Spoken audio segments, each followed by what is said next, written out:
This is a serious end time revolution అని నేను నమ్ముతా ఉన్నాను. Negligence might cause you to lose your salvation.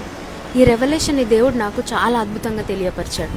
నేను మీతో ఈరోజు పంచుకోవాలనుకుంటున్నాను. 10 మంది కన్యకలు, 10 మంది దగ్గర దీపాలు ఉన్నాయి, 10 మంది దగ్గర నూనె ఉంది, 10 మంది యొక్క దీపాలు వెలుగుతూ ఉన్నాయి. All the 10 virgins are anointed. వాళ్ళందరూ అభిషేకం పొందిన వాళ్ళే. అయినా కానీ ఆ 5 కన్యకల దగ్గర మాత్రము ఆ నూనె అయిపోయింది. పెండ్లి కుమారుడిని ఎదుర్కోలేకపోయారు. ఈరోజు మనం కూడా నెగ్లిజెన్స్ వల్ల మన ఆయిల్ని మనము రీఫిల్ చేసుకోవాలనే విషయాన్ని మర్చిపోతూ ఉన్నాం. ఎంత అభిషేకము పొందిన వాళ్ళమైనా కూడా there is a chance that we can lose our salvation.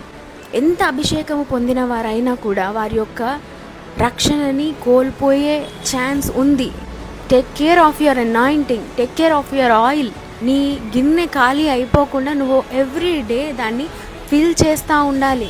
This is very serious. Negligence మనము కొన్నిసార్లు చిన్న విషయమే కదా, దీనిని సరి చేసుకుంటానులే, ఇంకా చాలా టైం ఉంది కదా అని అనుకుంటూ ఉంటాం. కానీ negligence will cost your eternal life.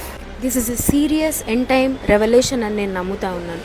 మనము మన యొక్క ఆఖరి దినాల్లో ఉన్నాం కాబట్టి ఈ ఆఖరి దినాల్లో మీ ఒక గిన్నె ఖాళీ అవ్వకుండా చూసుకోనండి.